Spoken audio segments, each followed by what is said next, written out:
Hello to everyone, and welcome to the lecture series on the evolutionary planning on capital habitat in 2045. On behalf of the organizer, which is the collaboration of departments of urban and regional planning, Diponegoro University, and Mars Architect, I'm pleased to inform you that today is the third lectures out of 12 series of lecture until the mid of the February 2025. This lecture is a part of planning and design competitions on Nusantara, the new designated Indonesian capital. And the objective of this activity are twofold. The first is to equip all the teams participate in the competitions to get insights and ideas on many aspects of planning and design that related to competition challenge. The second objective is to foster exchange of ideas in planning and designs and to promote stimulating discussion among planners, practitioners, and scientists, as well as with the students in this discipline and beyond. And the topic of the lecture today is the future of urban mobility and the streetscape that will be delivered by our two guest lecturers, Lior Steinberg and Barend Koolhaas. Hopefully I correctly mentioned both of your names. Welcome, who already here together with us. Welcome both of you. And Dr. Neville Mars will further introduce you, both speakers. I believe it will be an interesting discussion and talk for all of us. And I hope everybody can enjoy the talk and spread these activities and opportunities to your friends, to your colleges. And without further ado, I'll pass this to Dr. Neville to continue. Please, Dr. Neville. Thank you very much, Bagoku. I'll keep it brief, but I do want to expand a little bit on the rather unique occasion that I have two dear friends of mine having a talk together as part of this lecture series. So that's a momentous occasion for me personally. But also the topic they are delving into is truly unique and important. And that sounds obvious, but it's not. This tandem talk is part of the urban series section in the whole series, which means that somehow there is a direct correlation, a bridge between technology, which is at the heart of these two talks, urban mobility and the future of the streetscape. So between technology and somehow a way towards a more sustainable city. The traditional angle is that we've been relying on technology to kind of take us out of these quagmires of sustainable issues and into the future. These talks will show you that it's almost the other way around, that we are being held in a chokehold by the car and maybe even more important by the streetscape that is already in place. So it is for that reason that we felt these two talks belong at a very much at a fundamental level within the whole discussion. There is no new template without reconsidering a new form of mobility, without reconsidering a move away from the car and maybe even a move away from traditional, rather heavy-handed streetscapes. So I don't want to give away too many punchlines, but this is the product of very productive discussions the two of us I had with the two of you, and I'd like to, with that, hand over, I think, to Lior Steinberg. Is that correct? If you can try and share your screen. Yeah, I will share in a second, but well, let me share. Let's first try. Actually, it's a nice picture, so we can just use it. Wonderful. The floor is yours. Do you see an it? elephant? Yes. You see an elephant and you see me as well. Yeah, works? Yeah. Perfect. Hey, so first of all, thanks a lot for the invitation and the opportunity also to speak along Barend, and very much looking forward to your after my presentation and where it takes us. I just want to add a few caveats before we start, and the first one is that I'm here to merely share my experiences and inspirations by mostly living in the Netherlands, which means that a lot of the things that I'm going to show here are not going to maybe be applicable to your local context. But I hope this doesn't make you run away from the presentation. I think that there is a lot that you can get inspired from, and of course, with your skills and knowledge, adapt to your local context. Because at the end of the day, we are all humans and we all have the same needs, and I hope that I will be able to share it through this presentation. And what I will talk about today, to just give you the main points, is that I will first discuss why I think that urban planning and mobility planning is so important for our well-being. And I will then give you an example of the decisions we need to make, which Neville just talked about. More cars or less cars, or how do we design our streets? Then I will try to inspire you with some examples of what I find for great street design and great design elements for streets. And then we will start talking about, okay, so if we want to gather, what do we need to do? What are the design changes that we need to do? So this will be the four elements of the talk. And at the end, I will leave you with some more resources for free knowledge that you can continue to dig in if you found any of the content interesting. But let's start. I put here a picture of a sad elephant. And the reason this elephant is very sad is because their environment is terrible. I mean, they are stuck in a zoo where they are not getting fed properly, and they don't have any interesting things around them. The weather is terrible. And you should not worry because it is completely made with AI. But I just wanted to convey the idea that the reason this elephant is very sad is because the environment around him.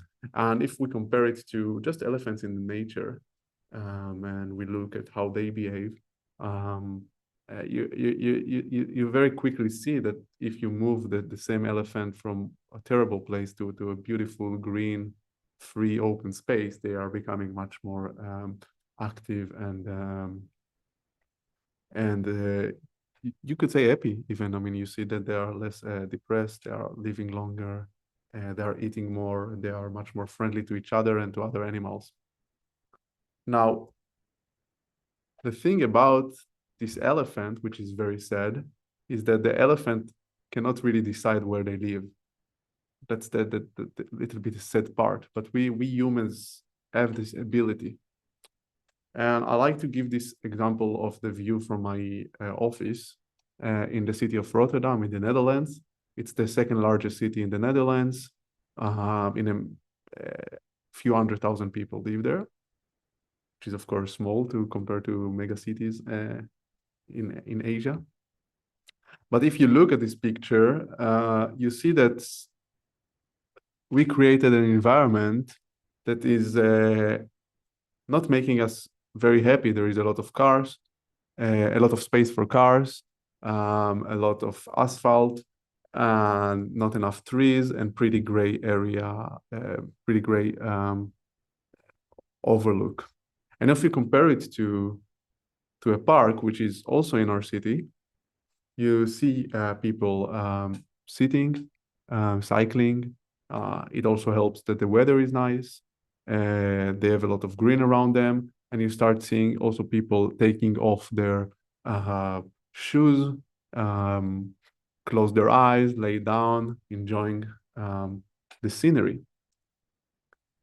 And if you look at those two pictures, just like the zoo of the elephant, you see that there are two very different environments in which humans are living, or humans have created, and some of them make us very much stressed, angry very often when we are in traffic, and the others very much relaxed and places that we enjoy in. And it brings me to a quote that I really like, which is, "We are the only species that live in zoos of their own design." Which, unlike the elephant, who has no control if he's being captured and put in a terrible zoo, we have a lot of agency of creating the different spaces in which we live in, and all the decisions that and the design and the planning choices that were made in order to create the space in the left side, and in order to create the space on the right side, which is also a man-made area, it's all made by us, by humans, and mostly by planners, architects, and designers, and decision makers, and politicians. Which brings me just to the conclusion that the profession of that includes all those titles I mentioned, let's say urbanists, entails in it a lot of potential to shape the life of people and to turn a lot of people from sad and stressed to happy and relaxed. But the problem is that we don't do it. And we are still building many more streets like the one on the left and two little parks like the one on the right. And even when we are building new cities and new mega cities, we tend to end up with many more of the pictures from the left side and very little of the ones on the right side. Now, you might say, all right, Lior, that's a nice comparison. You put a busy road in a rainy day on the left side and a park on the right side, but this is not either or. Our cities need roads and they can have also parks. So it's not that you can decide really, you need to decide between the two. But in fact, this is a decision that we do need to have, and we've been doing it for generations for now. So let me give you an example. This is a very nice park in the city of Groningen in the north of the Netherlands. It is a small university city, and this path through the park is taking over 10,000 cyclists a day, which making it one of the busiest bicycle routes in the Netherlands.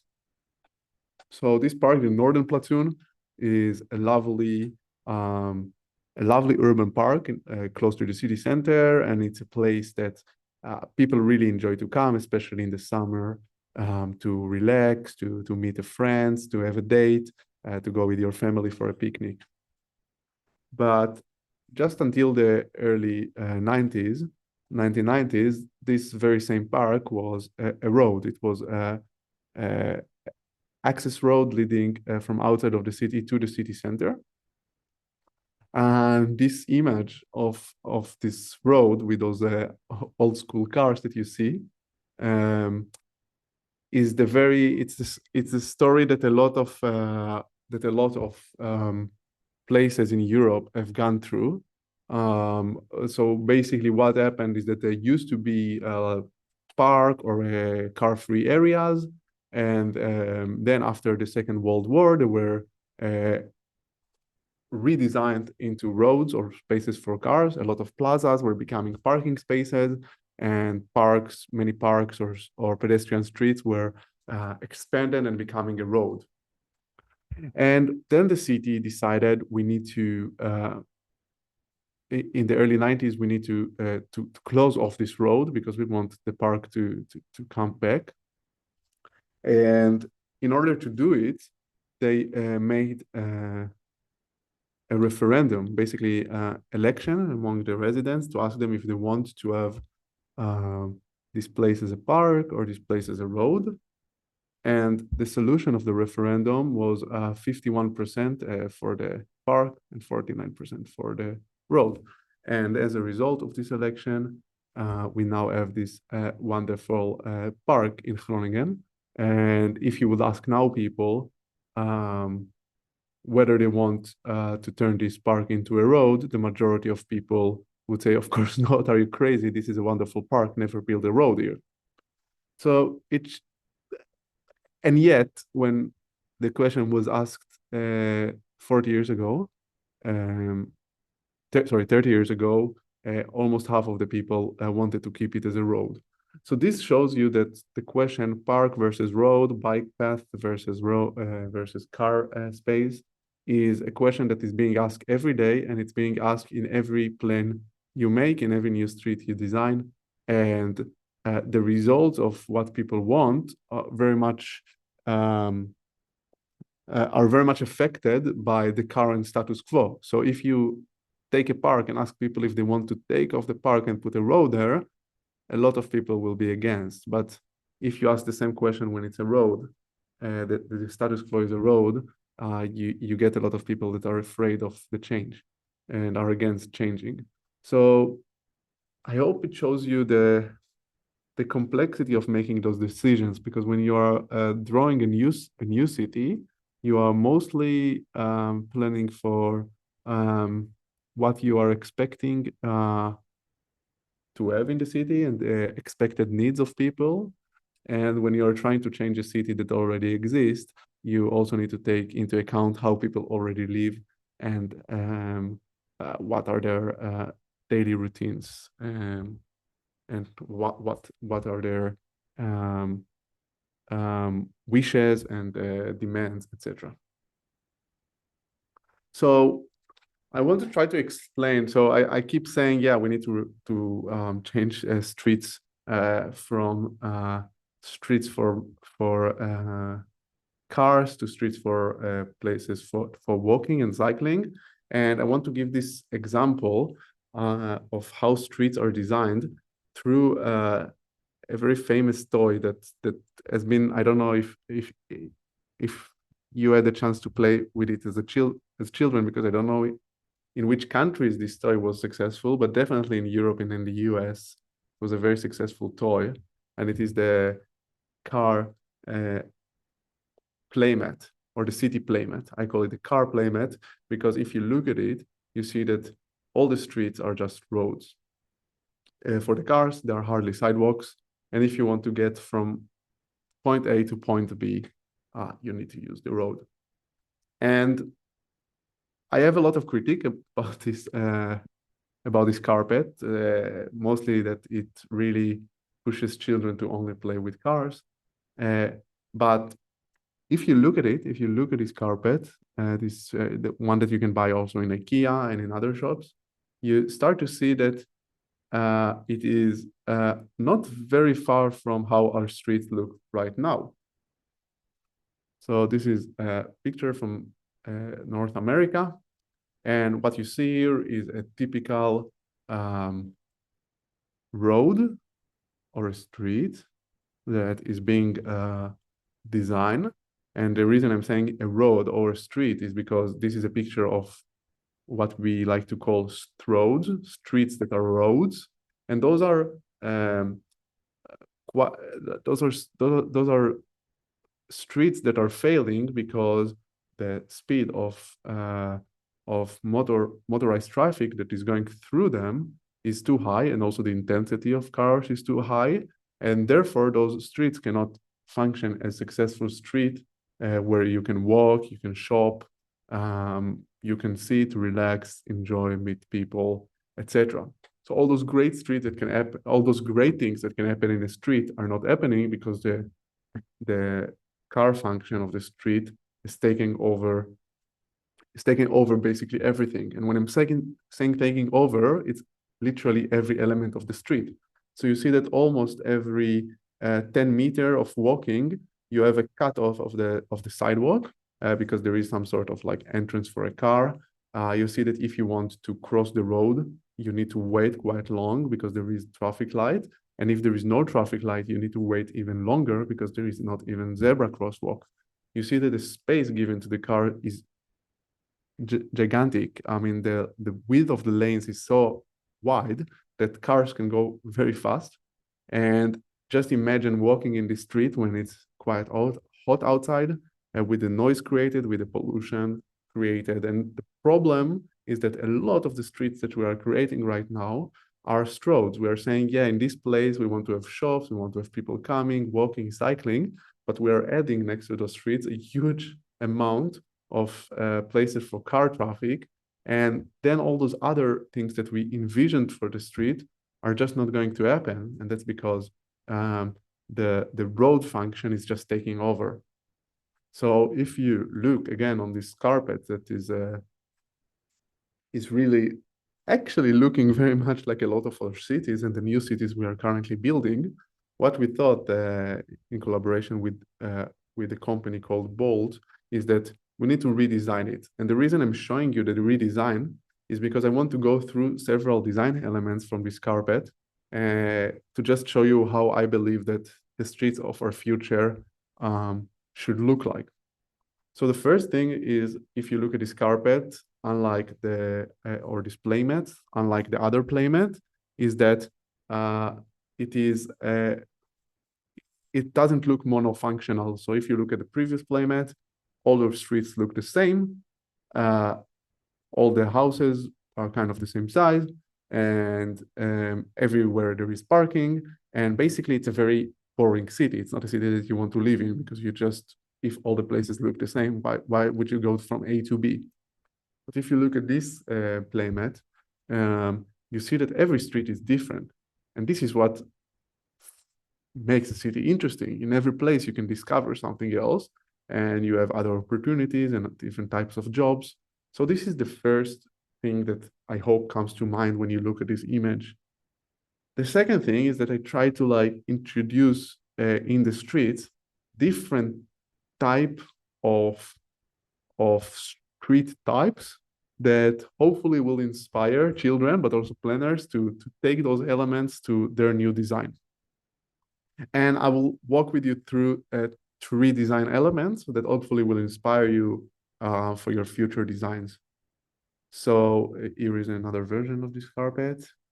And I will start on the left side, what stayed colored. This is a residential neighborhood. You see houses where people are living, and it can be tall buildings or small buildings. In this case, it's quite low-rise buildings. But what you see is streets where cars can hardly enter into, and if they can, they cannot drive fast because there are a lot. The streets are not straight. There is a lot of vegetation, and those streets are called in the Netherlands woonearth, translated to English to living street. This concept has been adapted in other countries, and in the UK, the official term is living street. And those woonearthen, or those living streets, have four important elements that make them so unique. I think that those elements can really inspire in designing the living streets of your city in the future. So one important thing is that when you enter the street, you really feel it. Those are the visible entrances, those places that really show you, oh, that's the entrance to the street.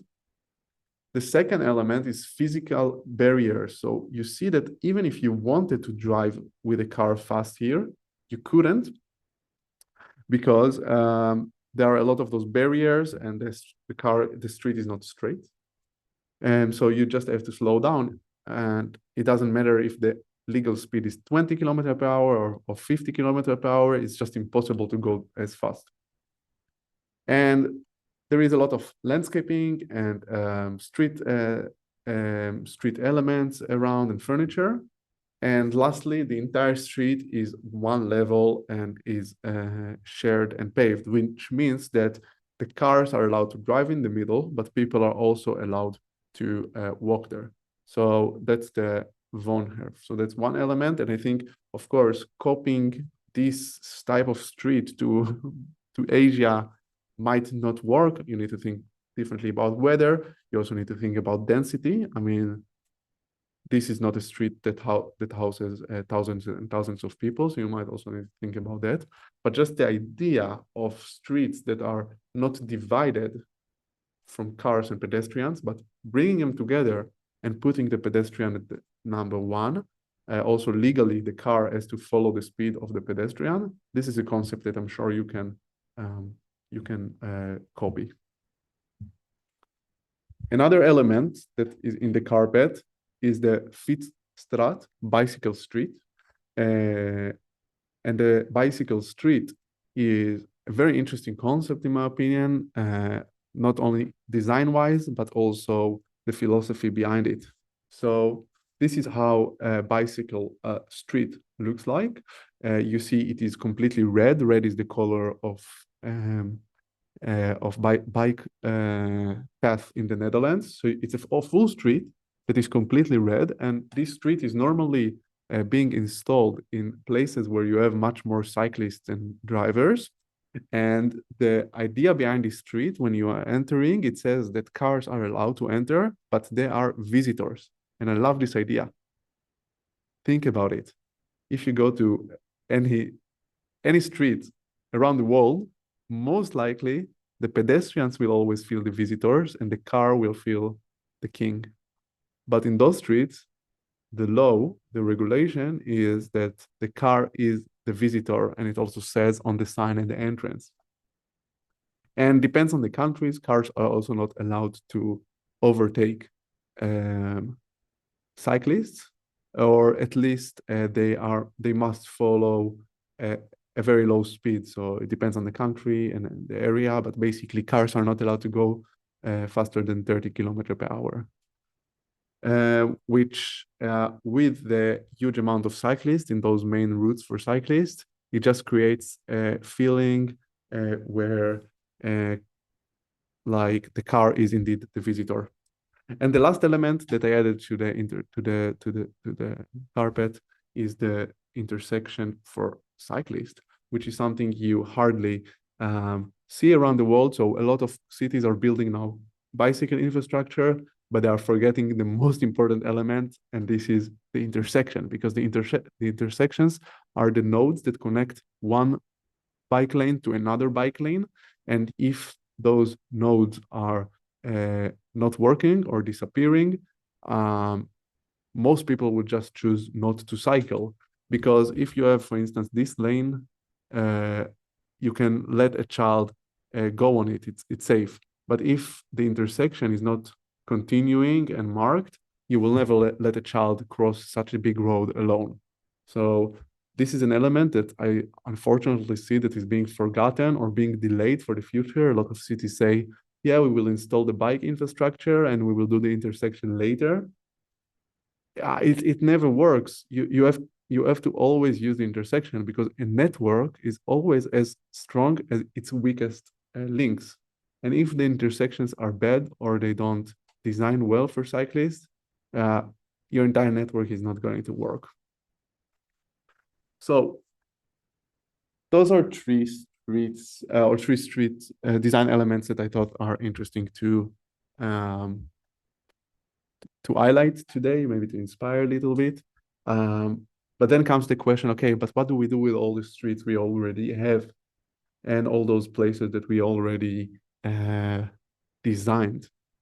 For that, you need to rethink the existing plans that you have, or the existing streets that you have, and think how to adapt the streets to different needs.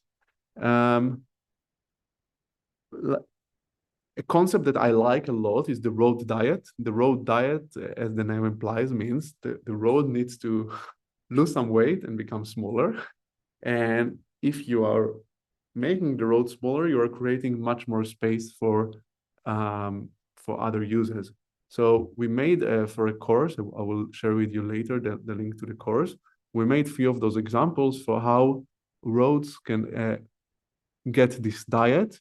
And in this example, we are doing it for The Hague, a street in The Hague. And you see that if first you get rid of all the cars, you're getting much more space for pedestrians. You can add all those elements that make the streets smaller. You can maybe add public transportation. Finally, you have space for that, and you can add much more greenery. So all those elements, places to sit, places to get together, all those elements can be added only if you will remove some spaces, the spaces that are given to the car. And if you can see, the quality of life can be much higher. I will show you another example from Barcelona. So this is a very wide boulevard in Barcelona, which is very common in the city. Normally you have 4 or 5 lanes of cars, or 3 to 5 lanes of cars to each direction. And the thing about those roads is that, yeah, they are very wide, but they're not moving so many people because they don't have proper public transportation and you cannot cycle on them. But if you will just get rid of all the cars in them and all the car infrastructure and rethink them, you see that you have quite a lot of space here to provide much better public space. So if all those cars will fly up and we will lay down a proper bike path and then a tram lane or a metro line, a lot of greenery, and still leave a space for the cars to pass, especially for service cars or for local traffic. We'll let share mobility, of course, public transportation stations. In this street, you can pass much more people than the road you saw before, because a tram line that goes every 5 minutes passes much, much, much more people than a car lane and even 3 car lanes. So those are 2 examples, and there are more in more countries that we've done it to. And you can see that you can basically take different types of streets and just basically, if you take out all the cars and then rethink them again, you can provide much more to other street user, but then of course still provide the possibility to drive in those cars and to arrive to those places with the car, but the car is not anymore the most dominant element. So I want to finish, it's exactly half an hour, but if you like those concepts and you want to dive in more, like for instance, the living street concept or the bicycle street concept, we have a lot of resources online that are for free in urbanmobilitycourses.eu. It is it's a European Union by the EIT Urban Mobility. It's a project where they try to share online courses for professionals and students. And it's this platform, the courses are for free, as I mentioned. And all those types of streets that I talked about, we have a course for them. So I've made a few courses for this platform, for instance, designing the streets of the future, or the living street, the Von Earth concept, or designing the cycling city, where we talk about the intersections, the safe intersections, and also visualization tools. If you're already thinking about designing the streets, how can you show those visuals in a nicer way? And all of those are also free tools, so everyone can try them with their laptop. So that's from my side. Great, Lior. Thank you so much. It's very insightful. I would propose that we move on to Barend immediately, and at the same time start collecting questions in the chat box, which we will kind of address collectively at the end. That would be my suggestion. Barend, are you ready and comfortable to move forward? Yes, I am. Great. Thank you, Neville. Thank you, Lior, for your very inspiring story. Thank you, everyone in the audience, for being here.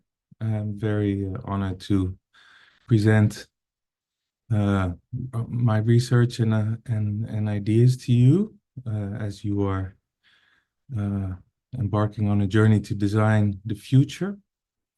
And I will talk about the future in my presentation, which hopefully will work here. Let me see if it works full screen. Are you seeing it? Yeah, but not a full screen yet. We still see the PDF. All the tabs. That's strange. Hold on. And if I do it.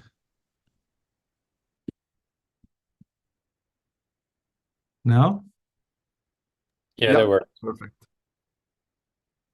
Yes, you can see? Yes, it works.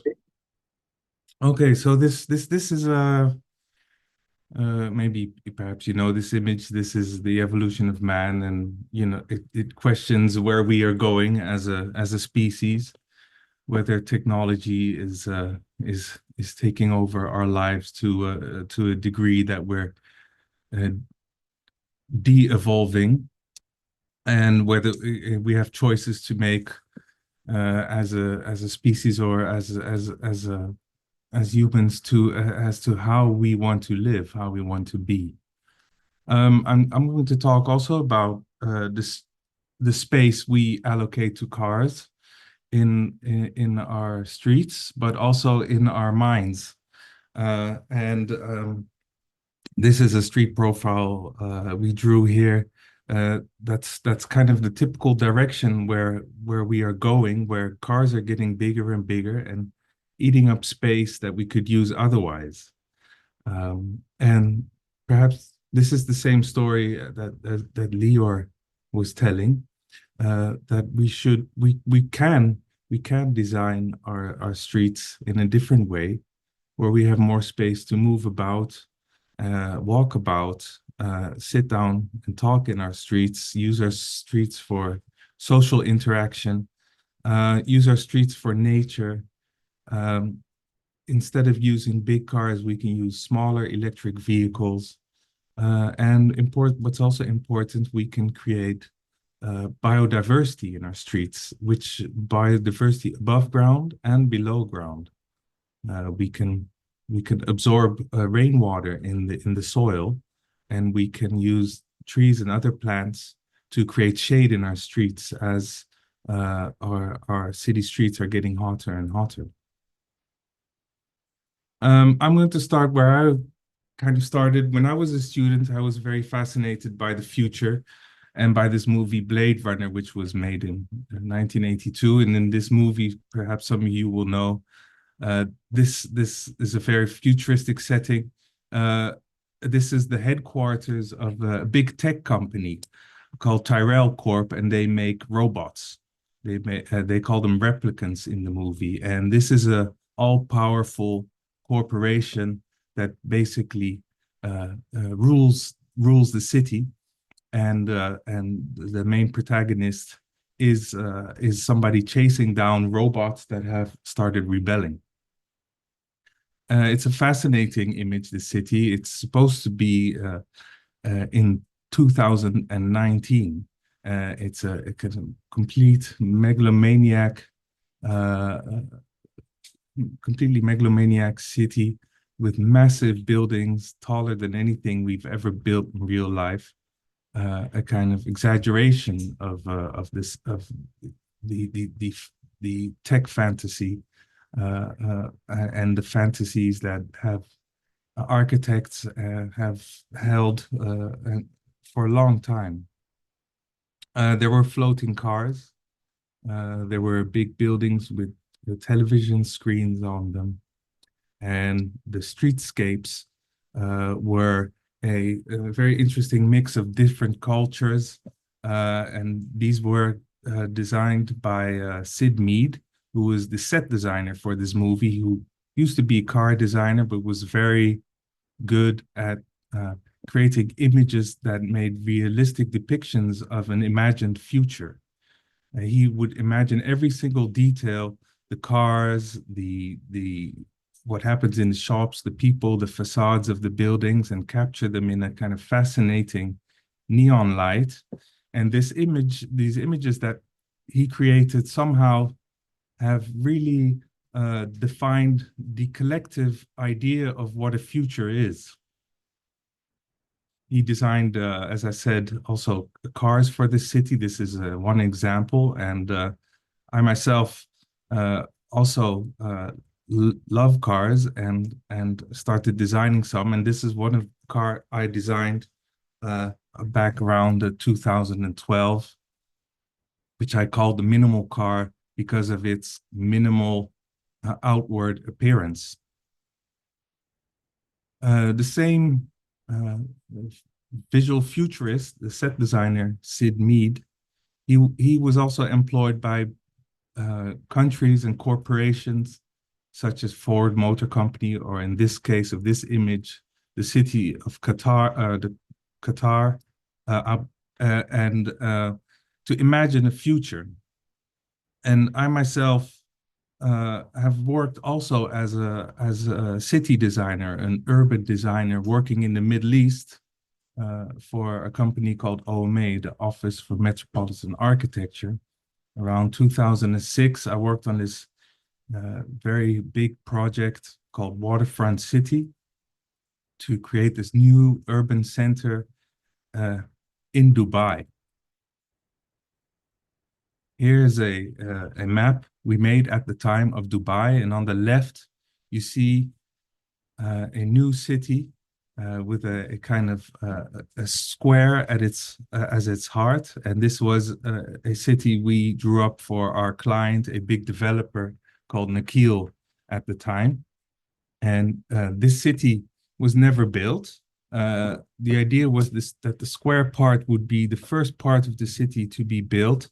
And the idea was that it would be a kind of instant city. And this is what it looks like close up from above. A kind of square island surrounded by water in which different roads from the rest of Dubai enter into the city. And our idea was that we would make this center, the city center, a walkable city center, even though it gets very hot in Dubai in the summer. But it still means that for a lot of the time, the city is walkable. And this is was a kind of very original idea at the time, because as some of you may know, Dubai is actually very much a car-oriented city, very densely built, we're very car-dependent. But we wanted to create a walkable city because we felt that walking around is really the essence of urban life and the essence of being human inside a city. So we wanted to create that at the heart of our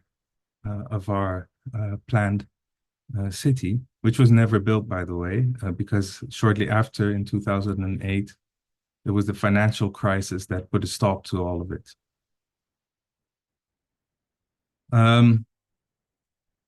The relationship between the car and the city has been intense ever since the car really started entering into our reality. Here you see a city designed by Le Corbusier, the famous Swiss architect. He made a plan for Paris called Le Plan Voisin, in which he actually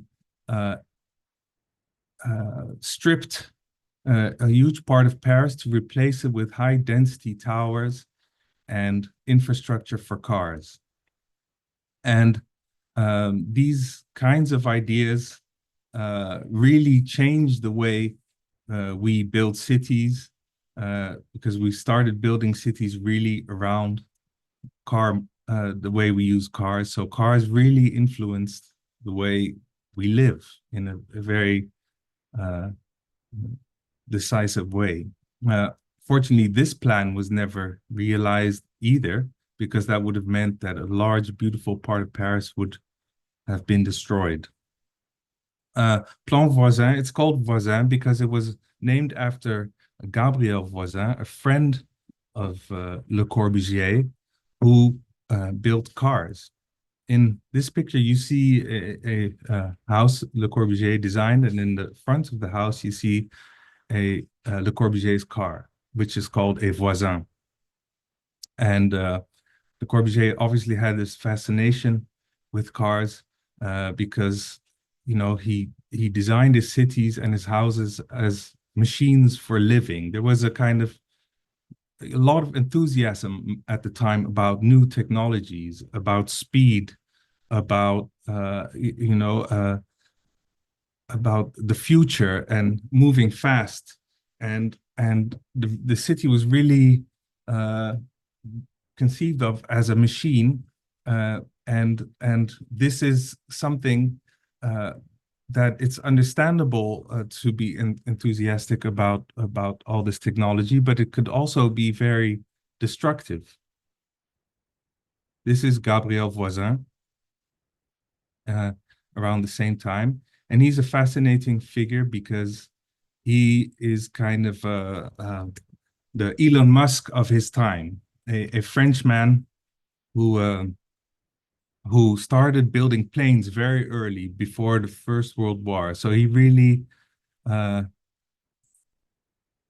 he really opened up new, he really, how do you say, broke the rules and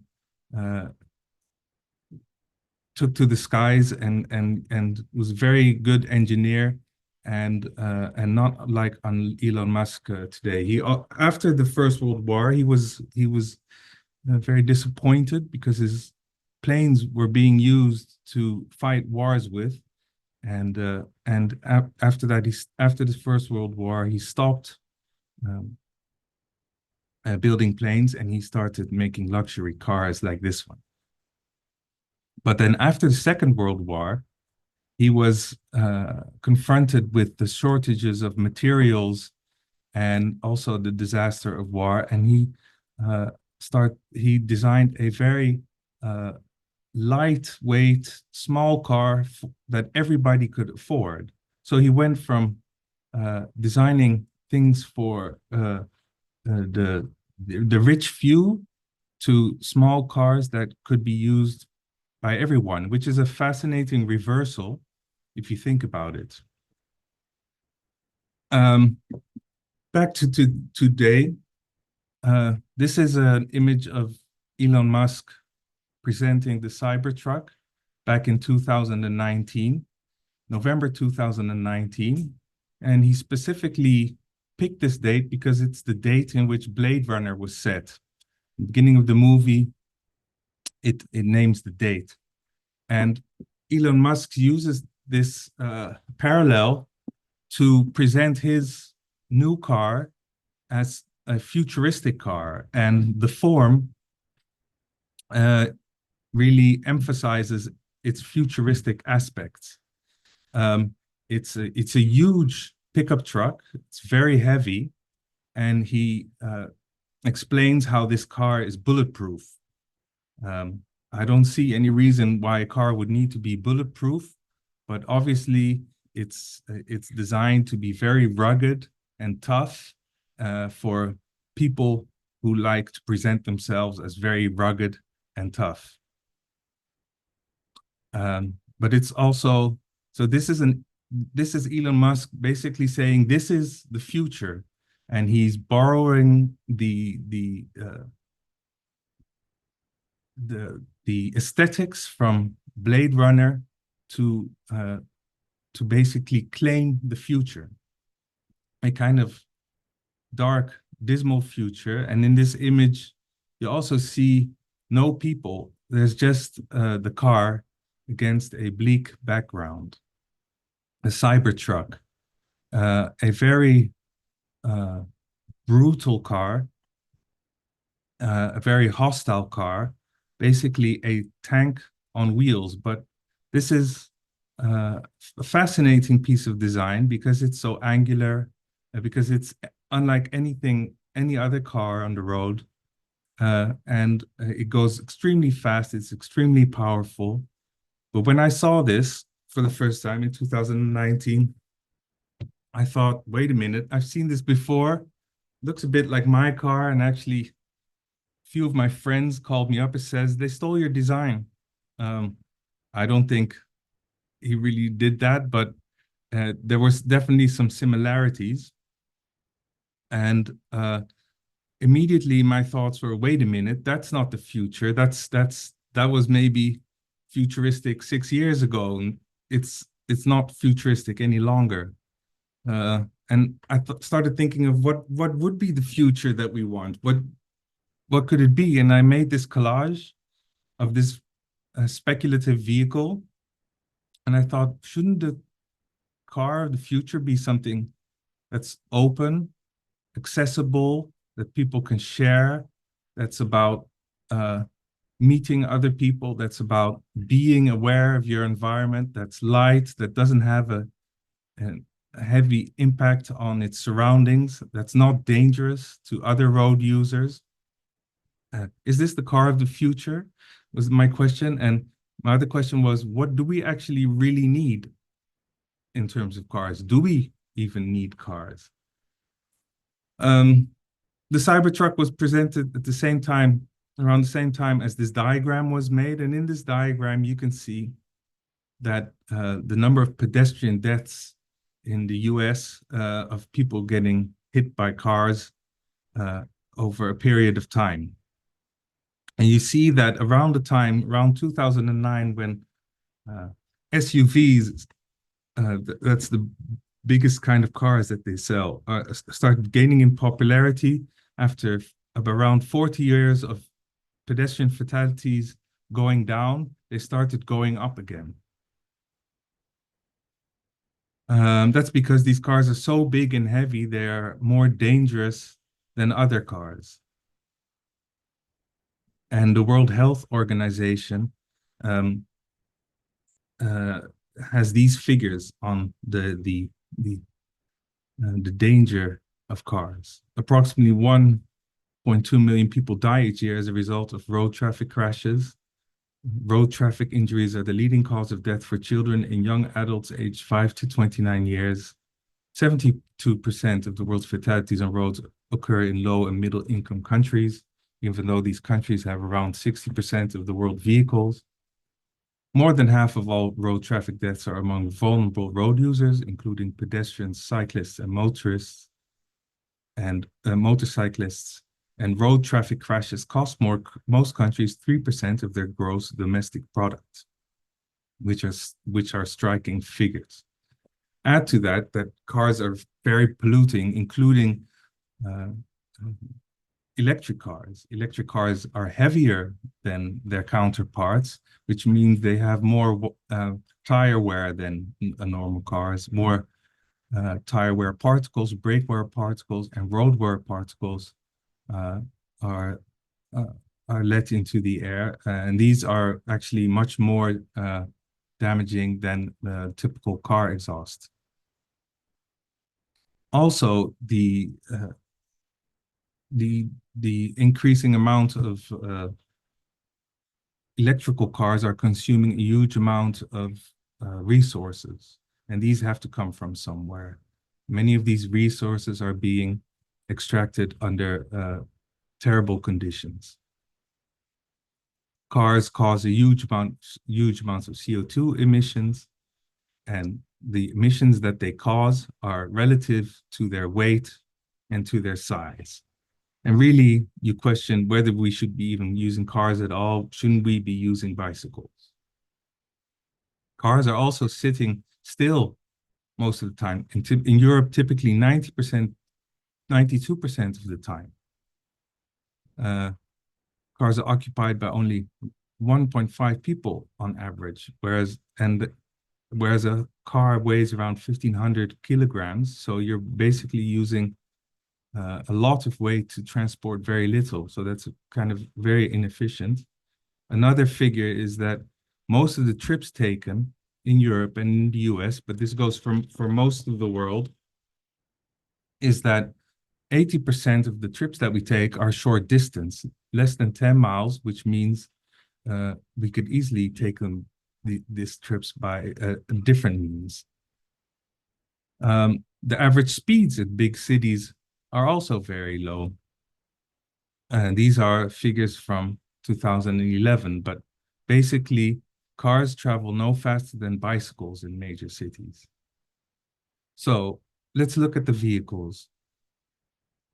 There are different vehicles for low speeds on the bottom half of this page, and other vehicles for high speeds in the top half of this page. And perhaps we should think about separating them. And we should also really look at their mass, how much mass is needed to move a person. A bicycle weighs only around 15 kilograms per person, which makes it also a very efficient kind of in terms of the resources that it uses. A big car can weigh up to 1,600 kilograms if it's driven by 1 or 2 people. And even buses are quite heavy when you look at it in this way. But what if you can't walk or cycle? What do you do then? What if you are a family with a lot of luggage, or you have a lot of boxes or other cargo to carry, or you are too old to cycle? What I think we need is a kind of very small practical vehicle for the jobs to be done. Something that's suitable for environments where cycling and bicycling have a priority. Something that doesn't move fast, doesn't need to move fast, but can be very practical. And here you see such a vehicle in section with a lot of crates or boxes stacked inside.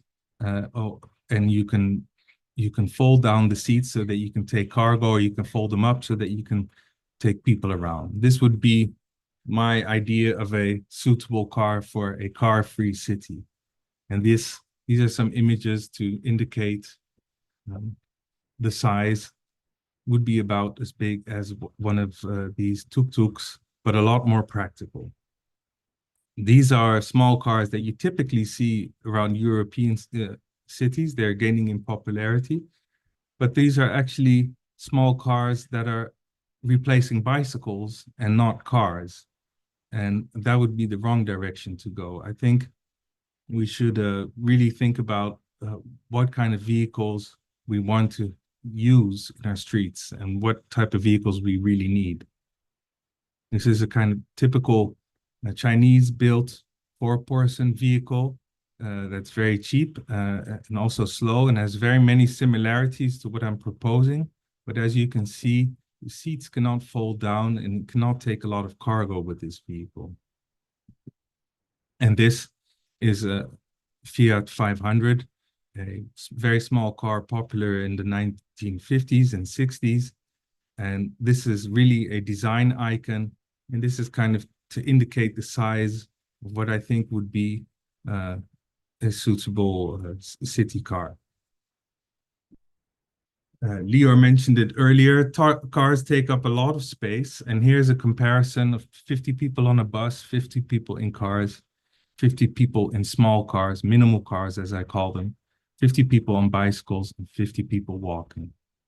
So minimal cars would be designed to be shared. They would be, which is very different from a typical car. How a typical car is designed, because cars nowadays are really designed as private vehicles. I'm running a bit out of time, so I think I'm going to go a little bit faster. I've explained this before, but I just wanted to recap this image to show how we can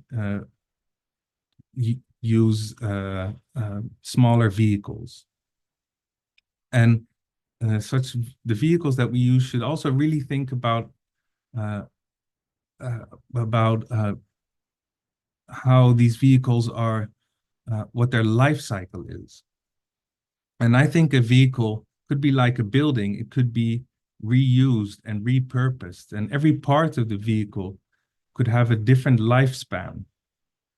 And we should be able to renew our vehicles the way we renew our buildings. Some of you may know this diagram by Stuart Brand, in which he breaks down a building in its different layers, site, structure, skin, systems, space plan, and stuff, where it's explained how we can think about buildings in terms of lifespan, and that we should make buildings that can adapt to changing technologies and changing conditions, and we should really anticipate change.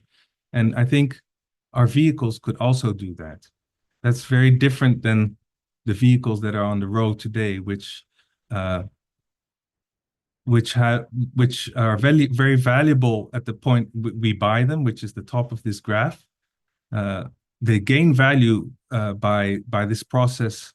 First, the raw materials are extracted through manufacturing, assembling, and marketing. They gain value, and that's where we buy them. But after we buy them, in a matter of 5 years, they already lose around 50% of their value.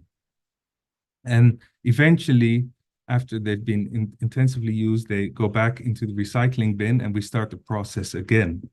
And if we share our vehicles, which will save a lot of space, they wear out faster. And so they end up in the recycling bin faster. But I think we could make vehicles that could be continuously refurbished, the way we refurbish buildings, and they could be continuously renewed and they could retain their value.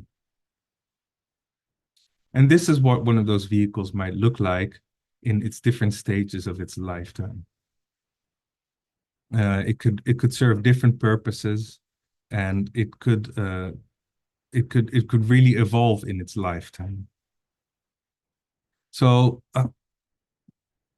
I want to build one of these to kind of test if that really works. So what I did is I bought a small electric vehicle here in the Netherlands, and I took it apart, and I've started building a vehicle like the one I showed you just now to test how this could really work and if the ideas really work. This vehicle was part of an exhibition recently called The Nature of Hope, which was in Rotterdam at the International Architecture Biennale. This Biennale was called The Nature of Hope and was really about how architecture can redefine itself as a practice that's part of nature, that's not outside of nature. And for the next stages, I'll be finishing this vehicle into something I hope you can look futuristic in a different way, in a more positive way than the future that's imagined by the car industry and Tesla. So what does the future look like? What does the future hold? Will it look something like this? With small electric vehicles going around, perhaps without drivers, automatically controlled by robots? Could be. This is a different kind of automated type of vehicle imagined by Grand Studio, where they kind of imagine that what's typically a bus stop could move around, and if you are not able to walk or cycle, you can take one of these around your city.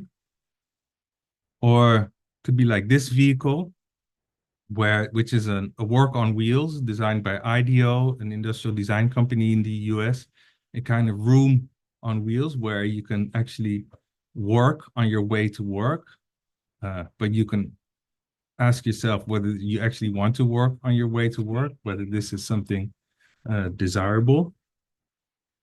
Or recently, this one was published online, an idea for a small vehicle for people that come from out of town, do not have their bicycle with them, to move around the city in a small vehicle on short distances that share the same space as bicycles.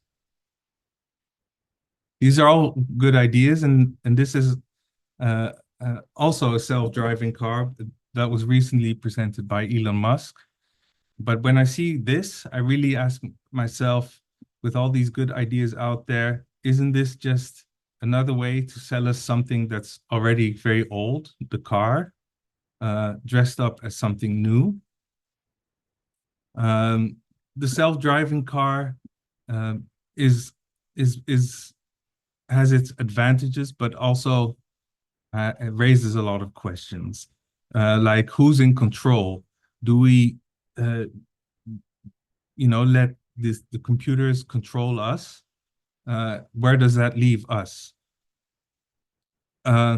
Another thing is the data, just the sheer amount of data that's necessary to get an autonomous car to perform safely on our streets. This data also costs a lot of energy. And here, from the movie Leave the World Behind, an example of the potential danger that self-driving vehicles pose when the systems go out of control or are hacked by malevolent parties. Here's the other car that was recently presented by Elon Musk on the right, the robo-taxi. And I've pasted it next to an image of a train from the pre-World War II. I'm guessing this is in the 20s or the 30s. And you see the visual similarities. The train is a public transport. And what my concern is with the robo-taxi on the right is that isn't this a way to privatize public transport? What I've noticed is that a lot of public transport is being investments in public transport is being withheld because of the promise of self-driving cars. And self-driving cars, you know, we should really question whether this technology is something that's better for us or it fulfills the promises that the tech companies are bringing. Because cars and infrastructure, they're related. You know, if this headline here, The Road to Nowhere, how infrastructure built on American inequality, is kind of an artifact.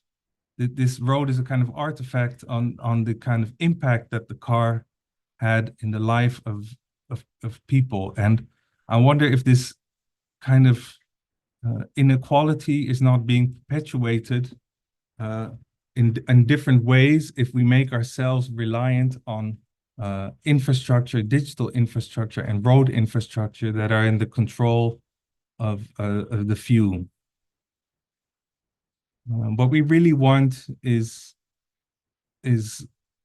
what's happening in Barcelona, where walking and cycling are prioritized. And we can really do it as Barcelona is demonstrating and as Paris is demonstrating. Paris, which has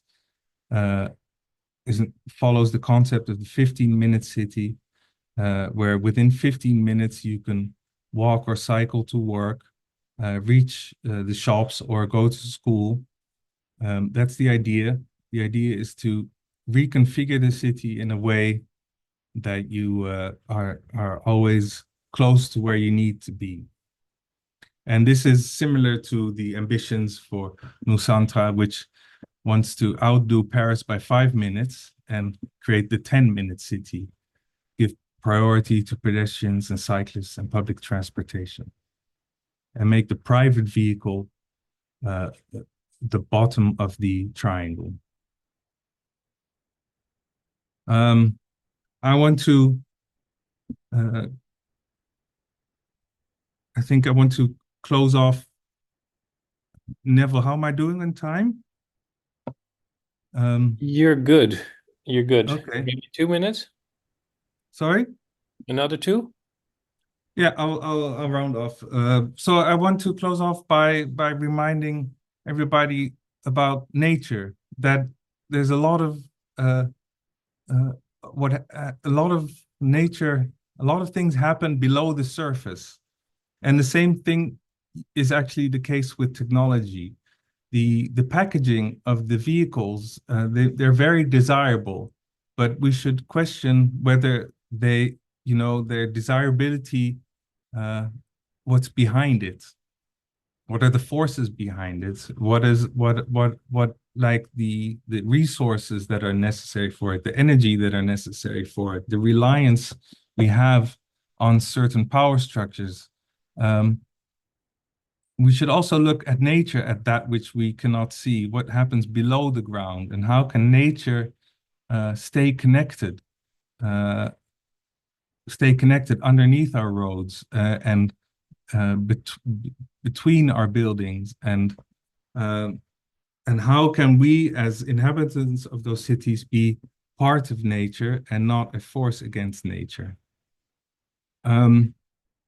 Last not least, I want to kind of point out that these visions of the future that have been around with flying cars for a long time, I find them very fascinating and beautiful. And I think we can be very positive about the future, but I think it's time to imagine alternative futures, not necessarily where technology is the main player, but where nature is plays the main role. Okay, thank you very much. Wow, thank you, Barend. That's a very persuasive and beautifully presented long arc argument.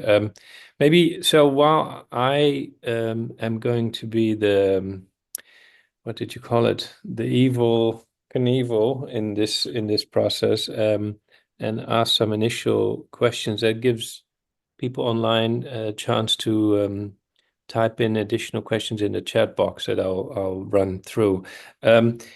So for both of you, you present a really kind of a no-brainer argument against the dominance of the private vehicle, driven over overly broad and overly dominant road grids, and very few people will disagree. Maybe some people who love their gas guzzler living in somewhere in the Midwest of America. The rest of us all are on board with this, and yet it seems that it's extremely difficult to take hold as an ideal. And I'm really shocked by how the visions, your historic visions of the future, how they kind of unfolded and became reality. I was thinking, like, be careful what you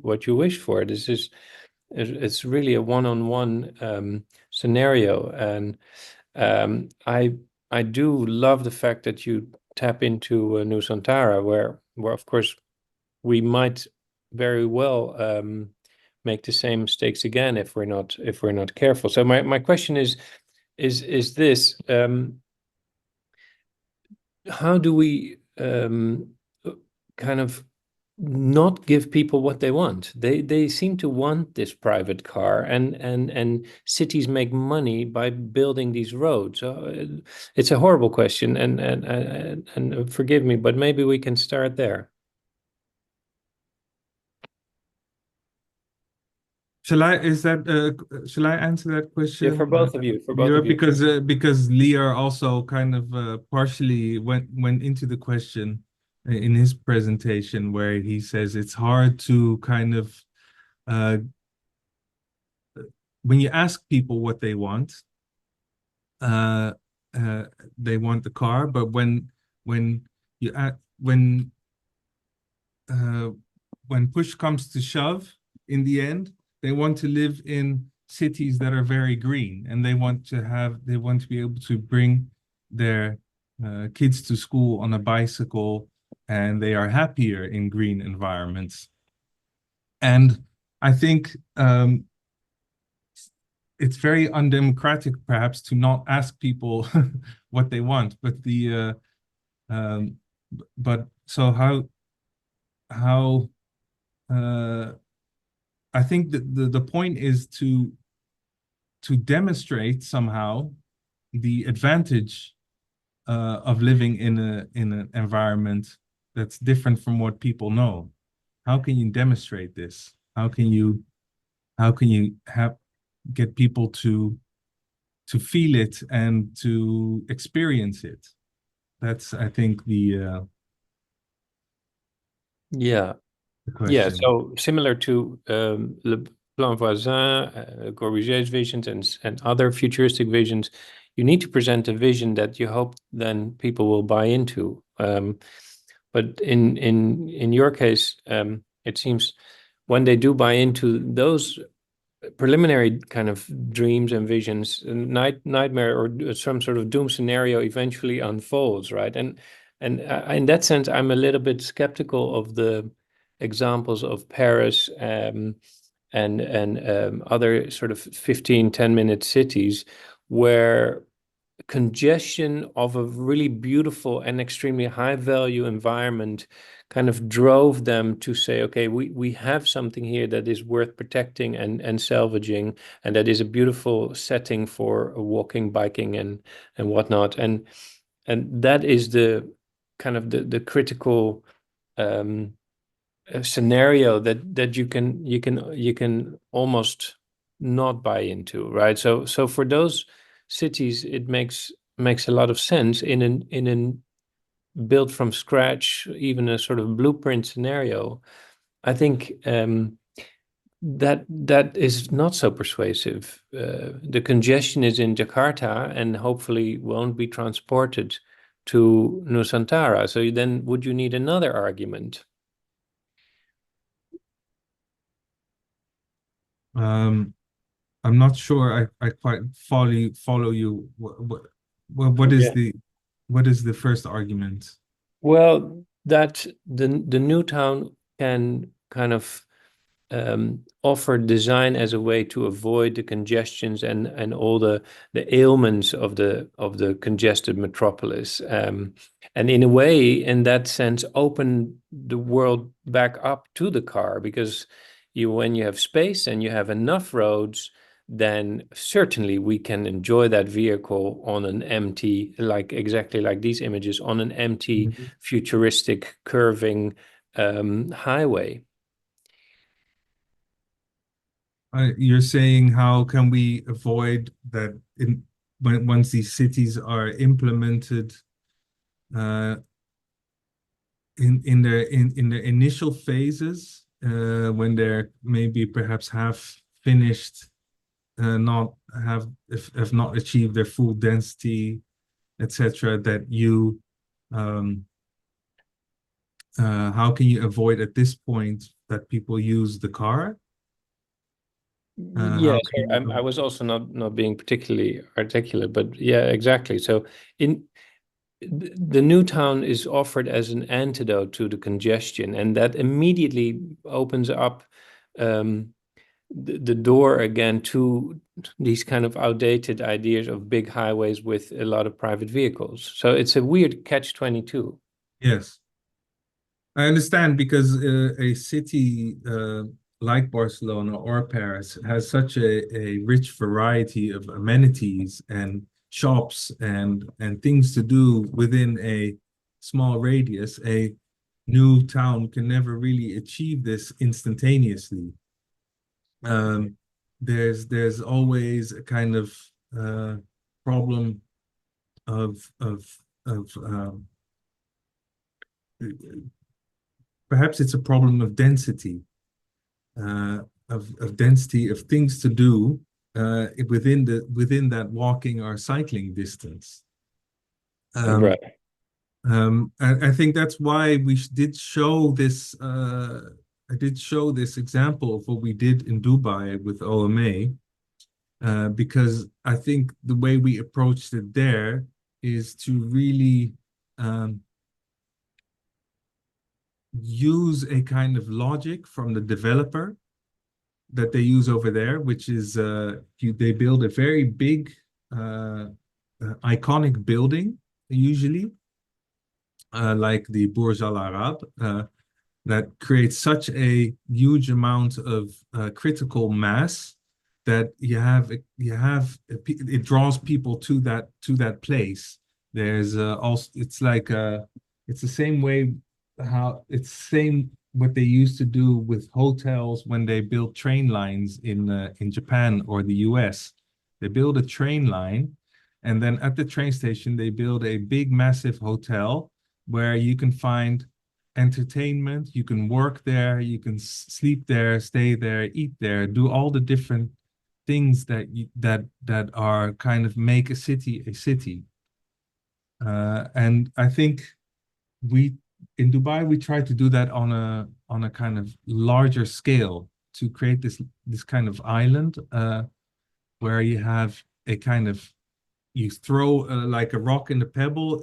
First you create this kind of critical mass, and then you can create rings around it, as it were. You think about the whole design as a kind of sequence. Yeah, I'm fully on board with that. We actually used the same term in a previous talk of critical mass being sort of one of the key ingredients to achieve density, and by virtue of density achieve diversity. So I guess that's where you're going with this 240-meter radius. Within that bubble, you can find anything you would need on a daily basis, etc. Right? Mm. Yeah. And another interesting strategy that I've learned about, which I think is the strategy that they use in Barcelona for the super blocks, is it's a grid city. Basically, if you look at the grid of Barcelona, it's a very regular grid, and normally streets, in every street, the cars would be allowed, but you can remove cars in certain streets without interrupting the traffic of the car in the other streets. And as it were, you can create a woven fabric of streets, continuous streets that are for pedestrians and cyclists, that's overlapping with a grid that can be used by cars and buses. And that these two layers can coexist more or less in the same grid. That way, and I think you could use that kind of also for a new planned city where you have a network of streets that are accessible by cars, with a kind of a secondary network that branches off it, that can be used by pedestrians and cyclists. I think this is an interesting strategy. So. Right. Yeah, no, that's a lovely example. Maybe to branch off that, there's a question in the chat that from Marisa, who I'd like to pose to Lior as a probably closing question, but I'd like to push it a bit further.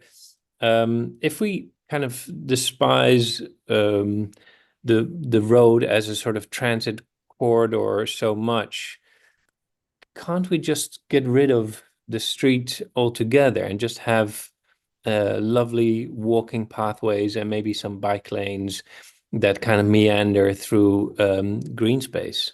Is it absolutely necessary that we have, and maybe we'll have a little pathway for the beautiful new we, that at least we can have our shopping and our online products delivered to our doorstep. Isn't that an option for the new template of the city of the future, Lior? It's an interesting question. I think that it's something that you see happening even here in those pictures, that you see that like the pictures that we see here, that you see those huge urban blocks that are just basically surrounded by, the buildings are surrounded by green spaces with some paths. However, at the end of the day, the life of the city is not happening in the buildings, but on the streets. It's where shops are, it's where merchants are, it's where people meet each other, street corners, in cafes, in the offices, and where they create new ideas, they meet new people. And this is also what attracts people to the city, these opportunities that rise. And it's hard for me to imagine this happening in the park, surrounded by faceless buildings that don't have some access to them, like shops and offices, etc. It's a nice thought experiment, and maybe it is nice to experiment to see what would happen if parts of the city would, or if parts of the neighborhood would look like that. But at the end of the day, I feel that it's a shame to keep reinventing how great cities should look like if we already pretty much know the answer from all around the world. And you see it all over the world, not only in Europe, you see it in Southeast Asia and in South America and North America, when you get rid of car traffic and when you create interesting enough streets with enough density and enough amenities, you just see that city life is alive. So I think in this sense, that's the direction to go. I might sound like an old school person, but it just proved itself. No, I like that. If I can summarize in one sentence, like to me, what you're saying is then we're forgetting the step or the component of the retail of commerce as sort of the social glue that holds the city together. And maybe we shouldn't worry too much about the street itself as long as we offer those corridors for this interface between, let's say, housing and offices versus social public space, being the commercial interface, the shop front, the storefront. That maybe I'm stretching, but that's how I interpret your idea. Yeah, and shopkeepers, for instance, keep also not only the social connections, but also the streets safe. You can never hire enough policemen to keep the street safe as much as shopkeepers are keeping it safe by looking outside, by being there throughout the day, by calling the police if something happens. So if you want safe streets, you need more commerce, more people, more eyes on the street, and that's an interesting angle. I love that. Maybe with that we have to wrap up. I want to thank you both, but officially, Prof. Ruko, are you here? Are you available and online? Do you want to do the formal wrap up and maybe also invite everybody to the website again and sign up?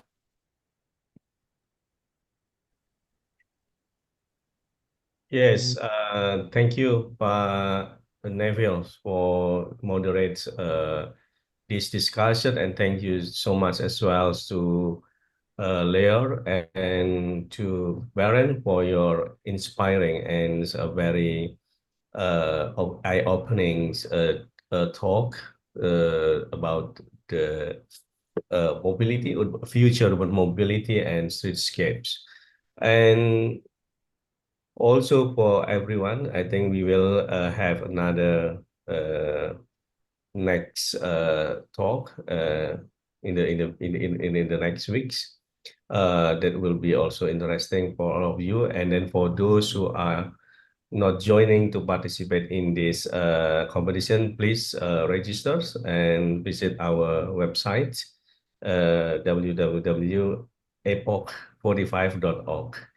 I think thank you so much to everyone for joining us today. And again, thank you for both speakers, and see you in the next talk. Thank you, Pak Ruko. Thank you, Barend. Thank you, Lior. Have a good night, everybody. Thank you too. Thank you, everyone.